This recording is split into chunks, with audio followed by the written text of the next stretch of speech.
Okay, we are recording. Dominic, how you doing today? Well, I've just got to remove a message saying you can record. Got it, yeah. Right, start I'm again. doing very well. How are you? 2 seconds. I'm just going to start that again. 2 seconds, mate. Yeah.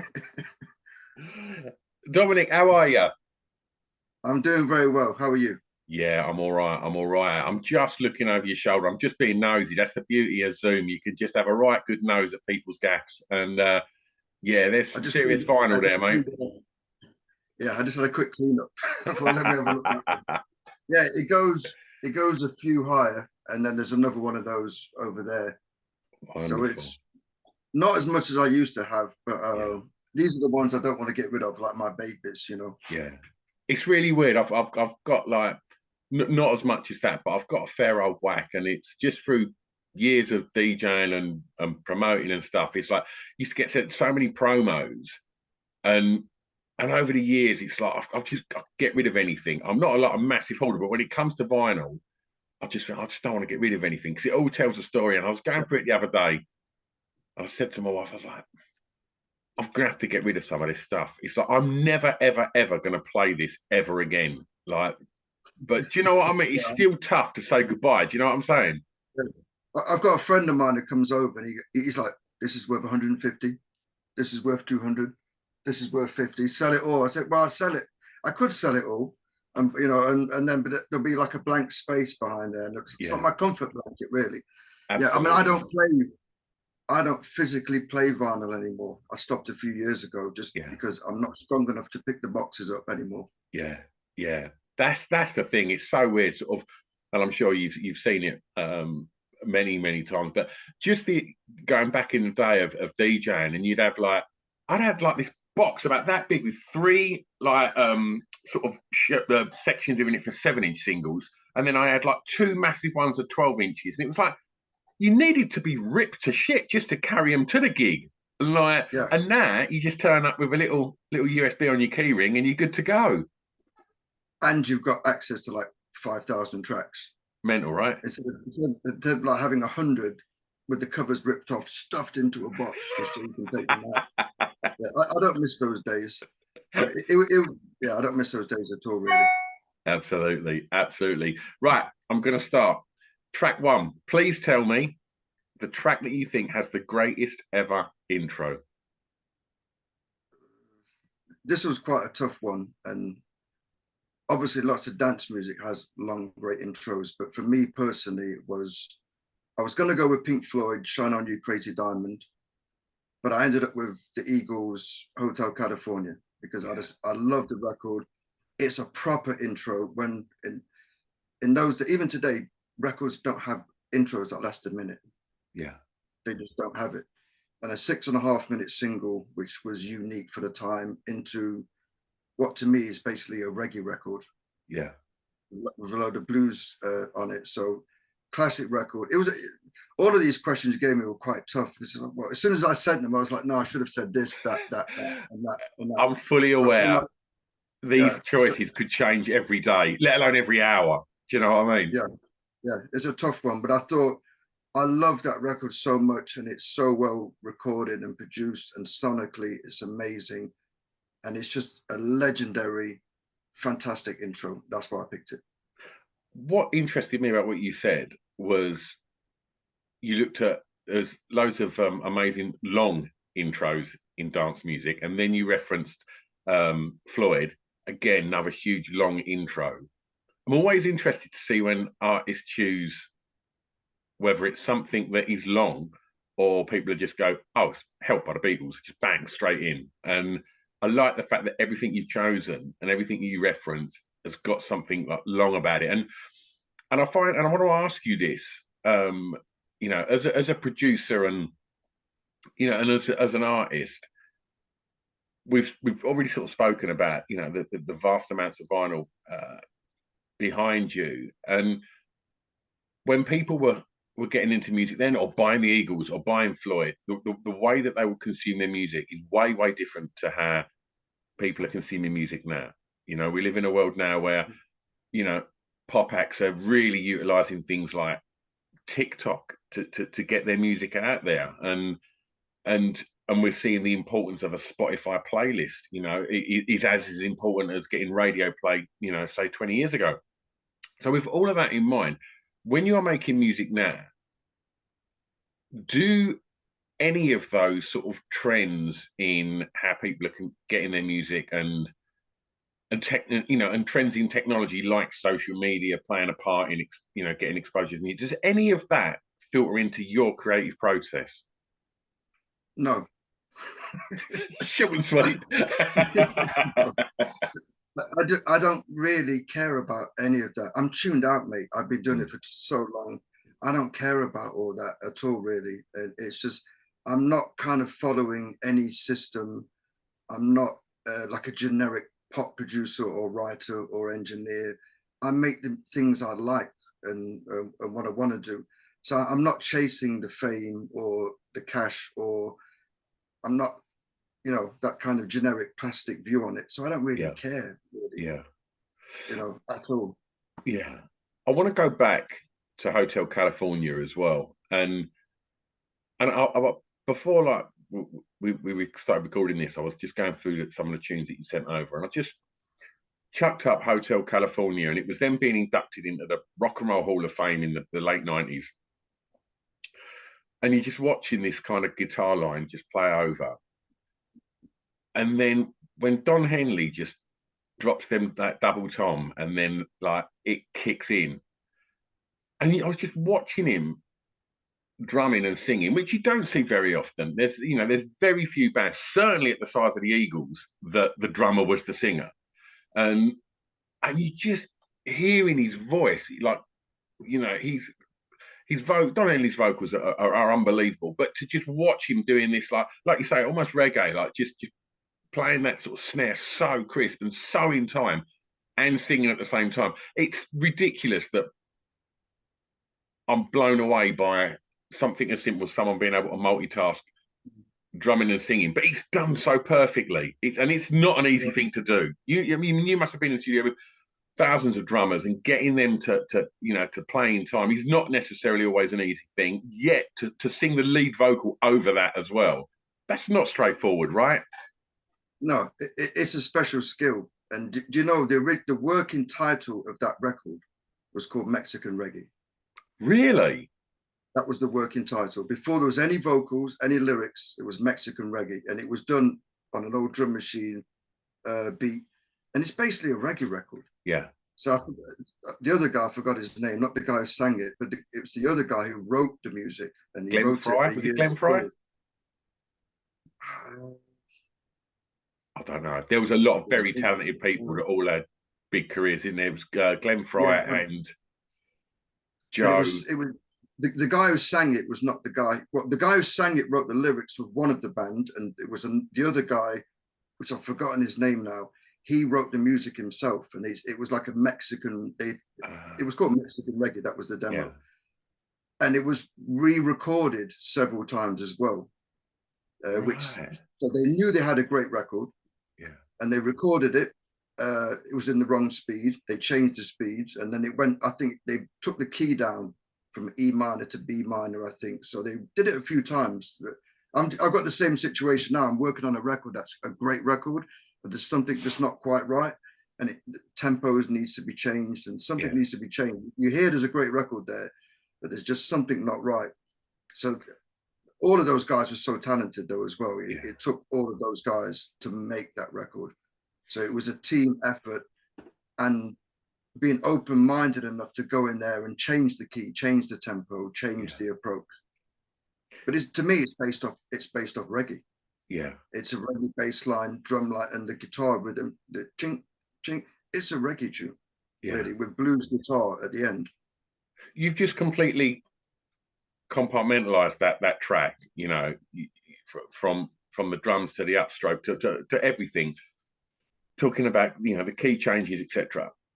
Doing what you do, can you hear a record now on the radio, say, and just enjoy it as a piece of music, or are you deconstructing it? I mean, I don't ever listen to the radio, but the music I listen to that I choose myself to listen to, no, I don't dig into it. Yeah. No, I don't think do. Because I like to enjoy music. You know, I Yeah. really like to enjoy it, and it can be a bit OCD. Oh, that snare's too low. This, blah. Yeah. Maybe that's why I listen to a lot of classic music, because it was Yeah. so much more simple. Yeah. And you know, things are very overproduced these days. There's so Yeah. much technology. We've got so many options. It's easy to go, 500 snare drums, 600. Most records have got 10 writers, 3 featured vocalists, 4 Yeah. DJs that are not doing anything. It's like Yeah. 20 people working on something to make it. Whereas all these records were just very simple and to the point, just great records. Yeah. Going to take you back for track 2. Tell me the first song you remember hearing, please, that had an emotional impact on you. What was track 2? Oh, The Message. Mm. Yeah, The Message. 40 years old as well this year, which is incredible. I mean, to me, it still has an emotional impact on me. It's genius. The Yeah. simplicity, again, like I was just saying, the simplicity of that record, and my being drawn to hip hop and obsessed with hip hop in New York and that whole scene, that whole birth of hip hop. To me, it was just like, what is this? It was Yeah. just like kryptonite. Uh, One sonically today, as a producer and an engineer, it sounds incredible.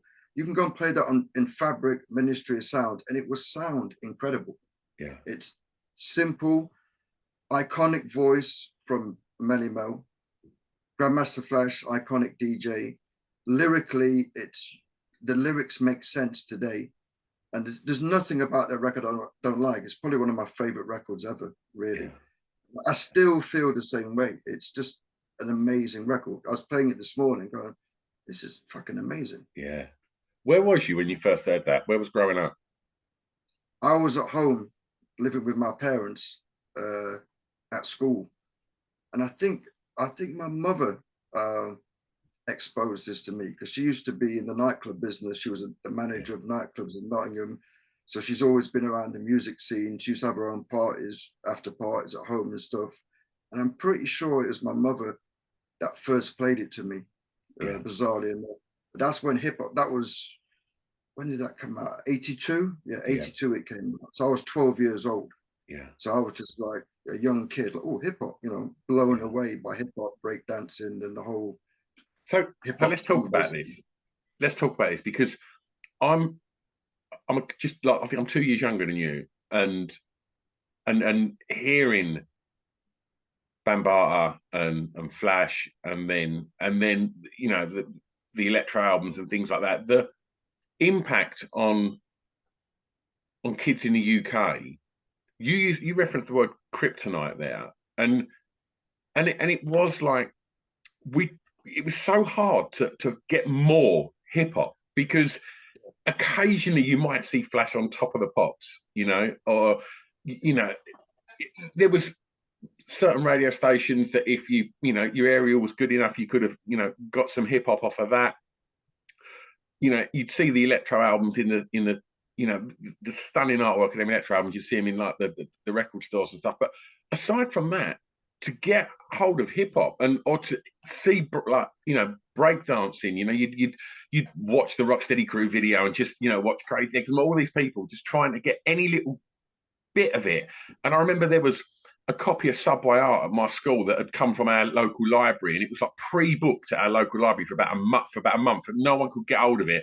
And we'd all be looking over each other's shoulders just to see graffiti, because it was so American and it felt otherworldly. It felt like it'd been beamed down from outer space, hip hop. And I think at that Yeah, point we was also obsessed with American culture and the films that were coming out after Star Wars and things like that. It was all America seemed like this super exciting place, and then hip hop drops, and it's like, what the fuck is this? And I don't know if you can relate to anything that I'm saying here, but that was how it felt, down where I 100%. am. Yeah, We grew up in a pretty drab era, yeah, really. We didn't have what we had today. We couldn't even dream about we'd be doing something like this, talking on a yeah, computer in real time with the screen. We didn't have any fucking screens. We didn't even yeah, have color TVs. yeah, I mean, there was no internet. There was no nothing. There was yeah, football violence, blue sniffing, more violence, more fighting, yeah, tribalism, mm, and everything was pretty dark. And I was never into the whole and I never went to college, and I was never educated. I was never a student, so I was never into the whole Smiths kind of thing, Happy Mondays. That was never my thing. I was just New York, like I said, to me, it was like a drug. The hairs would go up on my arm. It's like, what is this? It was electric.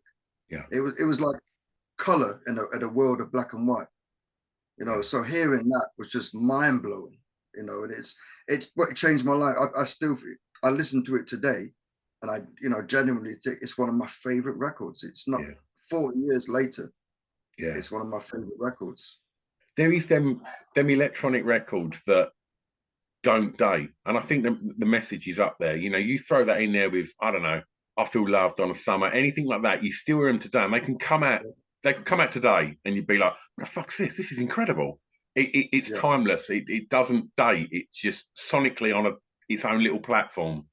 Yeah. And people cannot make records like that anymore. I mean, they can, but it doesn't happen. When do you hear things that are that simple? I mean, maybe listen, there's so much music today. I don't know that maybe somebody is, but generally, people are trying a lot harder to do something where the simplicity was key to that. It's so simple. It's less than 12 tracks.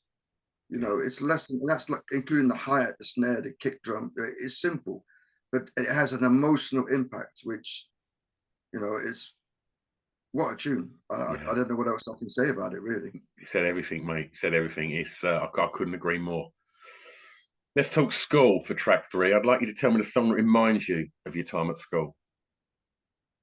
Well, school, funny enough, I didn't realize till after I gave you the list, it's the same guy from The Message on this record, Manny Mel. But again, Chaka Khan, I Feel For You. Like you say, you're grabbing onto anything that's hip hop related, anything that's got a piece of hip hop. And that video had breakdancers in it. It had Melly Mel, the voice of hip hop at the time, doing a rap. Scratching. It's a genius record. It was written by Prince originally, who's a genius. Stevie Wonder is playing harmonica on the record. You've got Melly Mel and Chaka Khan, who's an amazing vocalist. So you've got 4 legends, really. And I forgot the guy who produced it, but he's like an incredible producer. And sonically, was it Arthur Baker? Did Arthur Baker produce it? No, it wasn't. No, it was. His name begins with an A, actually, but I forgot what it is. Was it Arif Mardin? Arif Mardin? Yeah. That sounds familiar. But like today, that record sonically still sounds amazing. Yeah. It was cutting edge technology, the drum machines and the mixing, and a combination of just a group of geniuses getting together. Yeah. And it sounds great now. And I loved it because that was when I was going to youth clubs at school. And again, hip hop starting. They've got rappers in the record. They've got dancers in the video, break dancers. It was a massive record for breakdancing, even for a few years after that. So that's a record that sticks out from me because I was still at school when that came out. Yeah. And that was one of those records that influenced me going forward. Yeah. It's crazy that you look at Prince as an artist, just to shout out the songwriter, and you look at songs like Nothing Compares to You, Manic Monday by the Bangles, I Feel For You by Shaka Khan. He gave them songs away because he was so confident in what he had in his back pocket. He was like, no, you can have them global hits. I've got plenty more. He wrote the song originally for Patrice Rushen. Is that right? Yeah, she turned it down. It's like he had a thing about her and he wrote it for her. She turned it down, then he recorded it on his album. Yeah. I never knew that at the time. I was a young kid. Yeah. And then it was covered. A few people had covered it, but 84 was the Chaka Khan was the biggest one. Yeah. And Prince is a genius, as we know. Yeah. So that record just had genius all over it, really. Yeah. Absolutely. Absolutely. How was school? Did you enjoy it? Not really, no. Not really. I didn't have any issues at school. I didn't realize how badly educated I was until I was about 30. Really? It was just I learned nothing at school apart from basic English. Basic English. I still struggled to spell and pronounce things. So I wasn't taught anything at school. Nothing at all. I can't remember anything. Basic woodwork, how to boil an egg. religious studies, a little bit of French, nothing that was any relevant. I never got taught what a credit card was, what the stock market was, what a mortgage was, all the things that affect you in life was never told to me at school. So I feel like I was miseducated at school, really. And I always knew I was going to do music. And Did you always know that? Always knew I always knew I was going to do music or be involved with music 100%. I didn't know in what capacity, but I knew I was going to be doing music. And I was always told, and they made me think for a while, you need to work in a warehouse, because I've got no education. You know, I don't know anything. I'm from a working class family. We've got no education. We don't know any better. So luckily, because I'm pretty ignorant, when I do stuff, I do it. I stuck to the path I was doing, which has been a hard path. It's not easy to have a career making music and survive. But school, never had an issue at school, but I realized the power of good education is absolutely massive, because things like going to university to me was never an option, because I didn't know anybody that went to university. Yeah. My parents had never been. I was like, what is it? I didn't have anybody around me saying, do this. And I'm glad I didn't, because I wouldn't have lived the life I've lived. Yeah. But yeah, shit education in the 70s and 80s that taught me just enough English how to read and write, I would say. But do you think, like, again, I can relate to that shit education from a working class family, but do you think that in cities in the UK, coming from that a lot of people from that will use that to really sort of fire up some drive, and I'm sort of driven by that. I don't know if that's something. Yeah. This is why and I've had this conversation a few times. This is why you will never have an Oasis or Stone Roses from Norway or Sweden. Yeah. Or a Tragedy from Austria. Yeah. This country's grimy. I mean, it's grimy. We're very tribal. Yeah. We're very city oriented. You see it in the football how we are, and the kind of grimy, especially from our era where we didn't really have anything. It's like that does make that's why England is so rich when it comes to music. Yeah. It's a bit like the way hip hop is in New York, because New York in the 70s and 80s was a very dangerous place. It's a grimy place with a lot of ghettos in there, a lot of murders, a lot of violence, and nobody wants that. But that also makes an atmosphere of creativity, and people react to the environment they're in. Yeah. And do it. So I think that's why we do have the bands we've got. That's why we've got so many, whatever you want to call them, scallies or people are a bit crazy. Yeah. Because we are a bit crazy. The English are crazier than everybody else in Europe. And my father said, we're an island and we're tribal.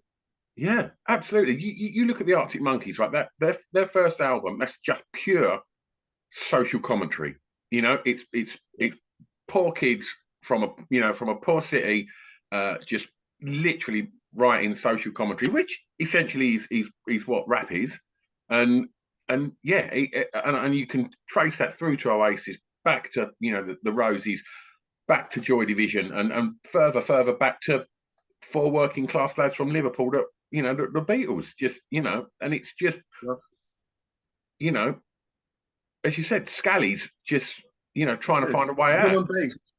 Drum and bass couldn't have been invented in any other country. Yeah, that energy, drum and bass and dubstep, born out of Jamaican West Indian music, basically coming from the east end of London and a few other parts. But that energy is an energy. It's a grimy energy that you'll only get here.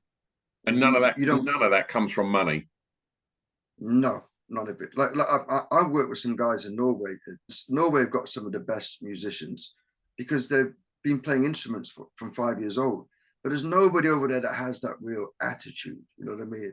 They're all multi-talented, way more talented than me, but they don't have that edge. But because their lives have been quite nice compared to ours and our parents and our grandparents. Yeah. And that, your environment shapes who you are. Yeah, absolutely. Absolutely. Tell me about the first record you remember buying, please, Dom. I couldn't 100% remember, but if it's not that, it's either the first or second. it was Adam and the Ants. I forgot what the album was now. Was it Kings of the Wild Frontier? Yeah. But I think I was buying a few singles before then. I was like a bit of an Adam and the Ants fan, and I brought all of their music at the time, Yeah. up until Stand and Deliver and Yeah. going forward, which is listening again. I thought it's a bit punk rock, isn't it, Adam and the Ants? It's a Massively. bit. The early stuff, yeah. So it's like, so I was, that got my interest just as hip hop was coming along, and then that obviously the Yeah. whole hip hop dance music thing overtook. Not everything. I listened to Stand and Deliver the other night when I was going through the records, and I think it's still a great record. That's an incredible record. And as a young lad, like when I'd see Adam Ant on Top of the Pops, I thought he was the coolest fucking geezer on the planet. Like, what a pop Yeah, star. exactly. That's what you want your pop stars to look like, isn't it? Yeah, with a bit of attitude, definitely. Yeah. 100%. And it's so interesting that people of our generation, when you start talking about first records you buy and school, so many people will reference Adam and the Ants or Madness, them two bands, or the Specials, any of them. Yeah. Two other bands I like. I mean, I love the Specials. Yeah. Yeah. And after that, I was big into Art of Noise. Yeah. Oh, mate. Like that blew my mind, because Yeah. that just, again, that was connected to hip hop because Yeah. of the drum machines and the new technology. Yeah.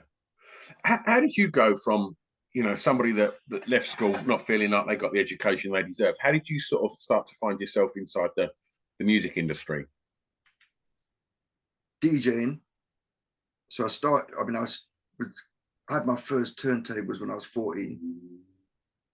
My mother was a DJ, so I've been around that culture of DJing and known about it and being around music. So I started DJing.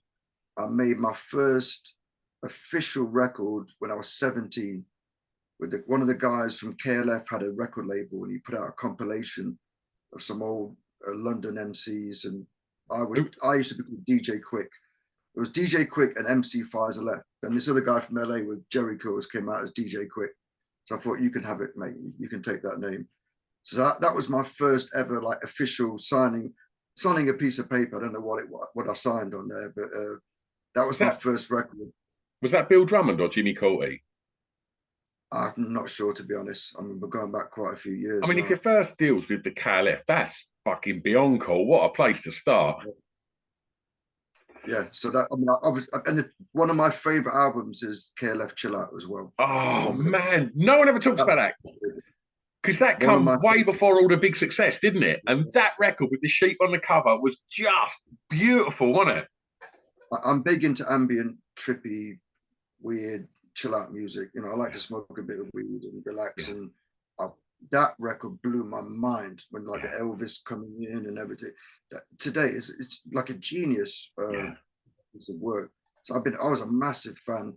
Not so much. I mean, I like the other stuff they did, but that was what I really liked. That stuff. Yeah, that was that. It just felt like, for me, there was just a couple of my mates knew that, and we all had it on vinyl. And what's weird is, fast forward to the What Time Is Love and the 3AM Eternals and all of the big, when they become a big pop band, essentially, so many bits and the real hooks in all of them songs and little vocals are like, oh, he's on Chill Out. There's so many bits that they've lifted from Chill Out and dropped them into them pop songs. It's an incredible album, that. Absolutely incredible. I'm going to ask you now, as somebody that's a DJ and a hip-hop head and has got an insane record collection behind them, tell me about the importance of the record store for you growing up. Wow. I don't know how to put it into words, really. It was like the sweet shop, wasn't it? I mean, the record store was just, I was in there every week. We had a place called Selector Disc in Nottingham and Arcade Records, which would have all the imports, and going there waiting for the imports, paying £5 or £6 25 years ago. Didn't matter. We didn't even have to hear it back then. Just if it looked like a hip hop record, I was buying it. Yeah. And just standing in there and going through records. It's hard to explain now, because the generation now have got, they don't do it at all. I know there's a bit of revival with vinyl, but it's never going to be like what it was. was going there and having that record and holding it and reading, turning it over and reading it, you know, not just listening to it, looking at it and holding it. And Yeah. yeah, the record shop to me was everything. It was my favorite shop. Yeah. It was my favorite place to be, really. It was my whole life. And I was as a hip hop DJ, I was a big breakbeat collector. So I was collecting stuff, just looking for drum beats and looking for things to sample. So I spent a lot of time in secondhand record shops, just looking for the weirdest stuff and looking at the groove and knowing if the groove was a little bit wide, there was either a breakdown or a drum beat on that groove. Yeah, it's what I like is I pretty much could guarantee that if I pulled out any of them records from that unit behind you and said, "Where'd you get that?" I'm pretty sure you would know the journey that was attached to every single one of them. And I think that's something that's lost in where we get our music now. Yeah, yeah, because it's like going into a really great restaurant, isn't it? And seeing a buffet and going, I want that one. And then having somebody bring it to, there's a process to buying Yeah. music.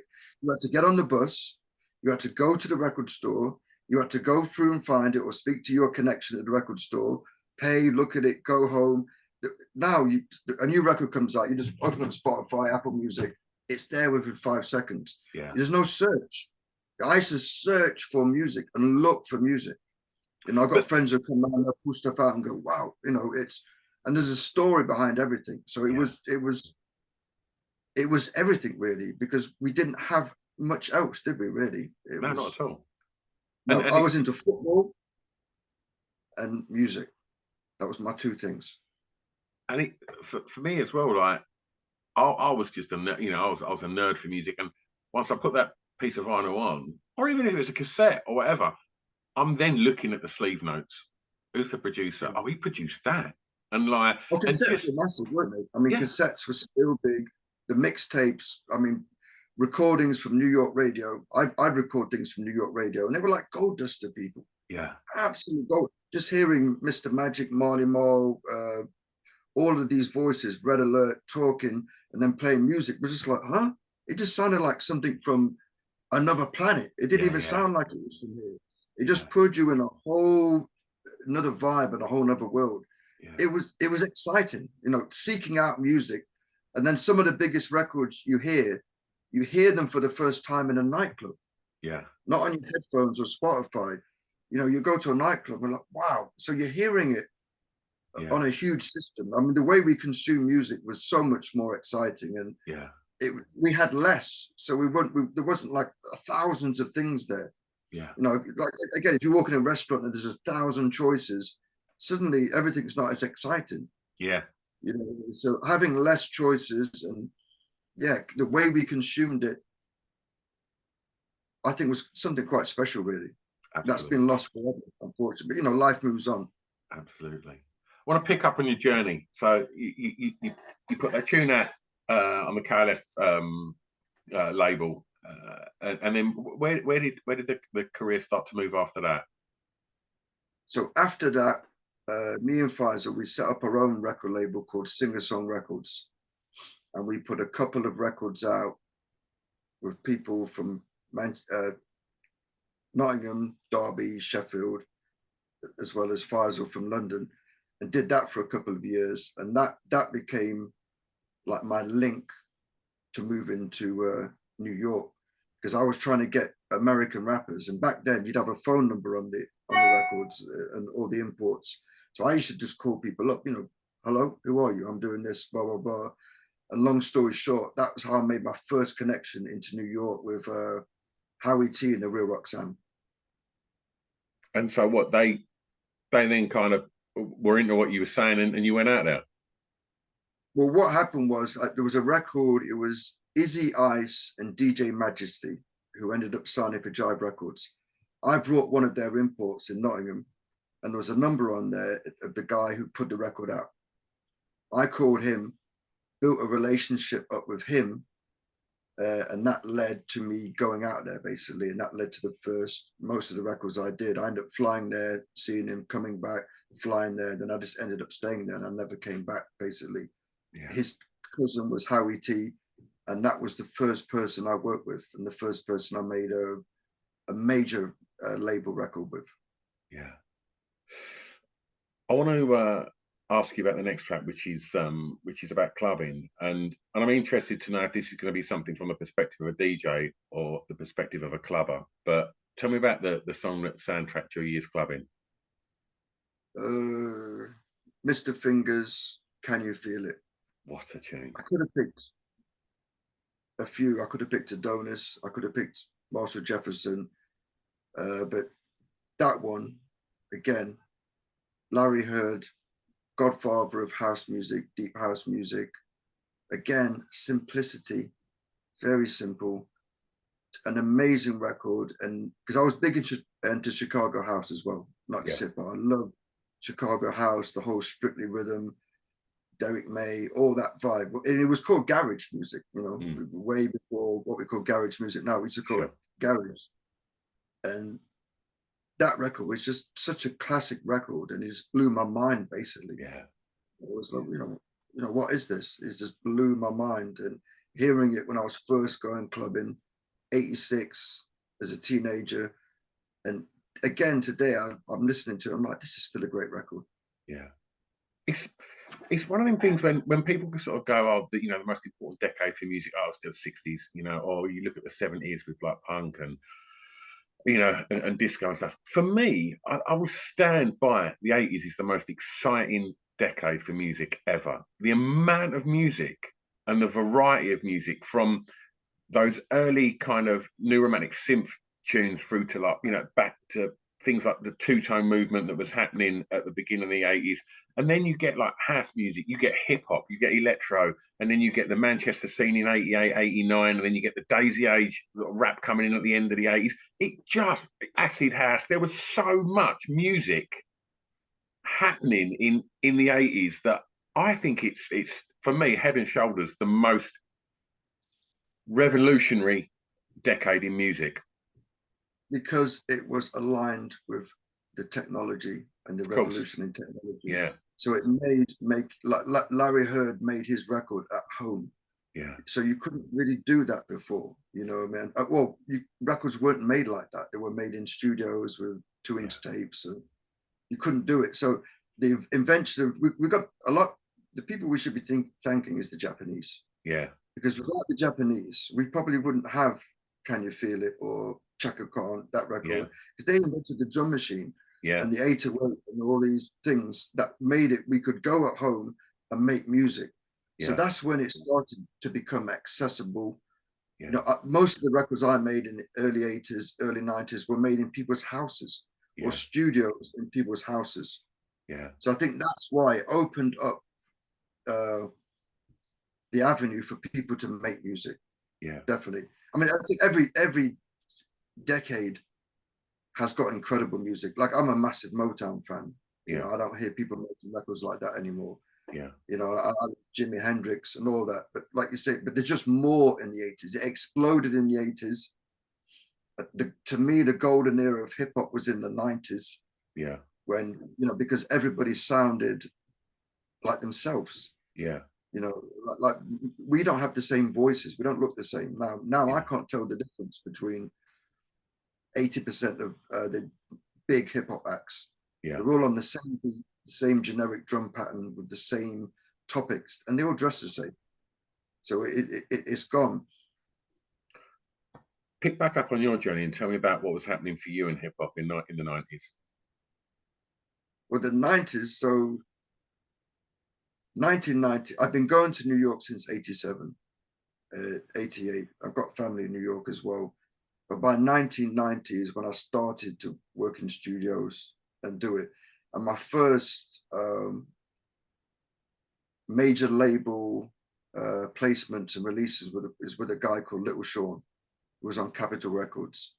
And he was an artist with, I don't know if you remember Howie T and the Real Roxanne. Of course. Which was quite big, another quite famous thing at the time.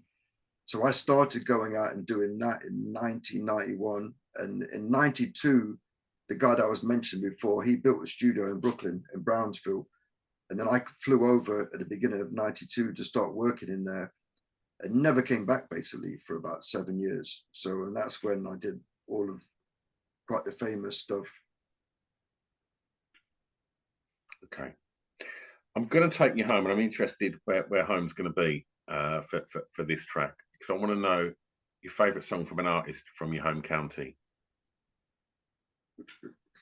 This was quite a hard one because there aren't many famous artists from where I grew up. So I was going to give you a different, like, I spent more of my life in London than I have there, but Yeah. the decision I came to was Stereo MCs and Connected, because they were formed in Nottingham and one of the guys is from Nottingham. So I thought, right, that's enough for me to pick that record. It's a great record. And it's based on, what's the record? Jimmy Bohorn. I forgot the name of it. Jimmy Bohorn, Let Me Be Your Lover, which I used to DJ and scratch as a hip hop DJ. So it's a classic tune, which I love. And that's the reason I picked that. Yeah. What a record as well. Is this, I'm not sure time's been so kind to the Stereo MCs, because when they blew up with that album, like with Step It Up and was it Grand Level and obviously Connected, they were clearing up at the Brit Awards. I think they won the Mercury Music Award. They were just everywhere. Live were phenomenal, and it just seemed to just, I don't know. They say there's a curse attached to that Mercury Music Award, that once you get that, it's always a slippery slope. But yeah, I just think that record, and to me, Connected, when that vocal kicks in and then that beat drops, holds up, really holds up. Such a tune. Everything works on that record perfectly. It's just a fantastic, amazing record. And if I was going to DJ tonight and play a mix of stuff, that would definitely be in my box to play. Yeah. And I think, and fair play to them. They've made a career out of the music they've done. They're still live. They're still doing it. And anybody that can survive and pay their bills in music for more than 5 years is a genius, even if they've not had a hit record. Absolutely. Absolutely. Right, last track. And this is when you get to play DJ and Tastemaker. Tell me a song that you think our listeners may not know that you would like them to hear. The song is Baby Huey and the Babysitters, and it's Hard Times. Oh, it's just such a classic, incredible record. It's, if you know anything about early 80s, late 80s, early 90s hip hop, you know it's been sampled and used on, I think it's like 80 different hit records, which is amazing. Tribe Called Quest, Lil Wayne, The Game, so many people. But the first guy to ever use it as a sample was Chill Rob G on Let the Rhythm Hit 'Em. And after that was Biz Markie. Yeah. But the record itself, to me, is not a lot of people know it. It was originally written by Curtis Mayfield, and it was on one of his albums. And then Curtis Mayfield signed Baby Huey, I think it was in 1970. But unfortunately, he died before the end of the album. So we never got to see an album actually released. He was a part of a touring band and they put a few singles out. But so that was a cover version of Curtis Mayfield, re-sang for Curtis Mayfield's, who's an absolute genius himself, for his record label. And if you hear that record, if you don't like that record, your ears are probably not working. Yeah, they're not working if you don't like that, 100%. And I mean, if Baby Huey weren't the most sampled, artist, then Curtis Mayfield probably weren't too far behind him either. Incredible. And Hard Times, absolute tune. Talking of tunes and talking of, creating stuff, what's happening with you? Well, at the moment, I'm doing the Shortwave Craft Project, which is with me and my cousin Tom Carr. So we had a single out in January. We have a remix out in a couple of weeks. And we're working on an EP right now. We have a lady that did a really beautiful, incredible record. I don't want to say what it is yet because we haven't confirmed it, but you'll know the band and album. And I'm going to Norway to record some songs for that. After that, I'm going to Tokyo to finish a hip hop album, my first Japanese hip hop album. And then I've always got a few little bits and pieces. I've got my hands in a few different pies. And I mix and master for quite a few people. So I'm doing some mixing and mastering for BBU Records with DJ Andy Smith, some disco re-edits, and so a few things across the board, really. Wonderful. And if people want to Quite keep busy, up, which is good. it's always good. And like you say, if you can manage 5 years in that industry, let alone the amount of time that you've been creating in the industry, then you're winning, mate. Absolutely. Yeah, I've worked with some really talented, fantastic people, way more talented than I am. But after a few years, they give up because I get it. You know, it's I had a lot of years living with hand to foot. Really, I was living with no money. You know, when I was Yeah. in Brooklyn at first, I had no money. It was tough to live, and a lot of people can't do it. But I never gave myself a get out of jail card. It's like it's this or nothing. So I don't Yeah. have a choice. I've never given myself a choice. Yeah. There's nothing else I can do, and there's nothing else I want to do, Yeah. really. So it's like this is, it's yeah. But to survive in the music industry is incredibly tough. Yeah. Like to earn money, there is no regular money. I can earn 50. I could get a sync tomorrow from a movie for £50,000, and then earn nothing for 18 months. And people think, Yeah. oh, you just made 50 grand. You know what I mean? So surviving in the music industry is very tough. It's very hard to do. I mean, if people want to keep up to speed with everything that's happening with all of your projects, where's the best place to follow what you're up to? Well, my Instagram is the Love Theme because I also have my own band called the Love Theme where I put out stuff. Yeah. It's been a bit slow over the last couple of years, but I've just finished an album. So that is something I'll put out. And then DominicOwen.net. I'll update it now I've had this interview with you. We'll put we'll tag you in I'll it send on the. you a message. Yeah. Yeah, let's do it. Like we'll tag you in it when this episode comes out, so people are following you already, that they can do so. And what we also do, Johnny's put together a Spotify playlist of all the songs that we've spoken about today, so people can head over there and check out the tunes if they haven't done already. Mate, it's been an absolute pleasure chatting records with you. It's so nice to speak to someone my age as well on this podcast that's got the same reference points for hip hop. And I'm going to press stop, Dom. Don't go anywhere. Okay.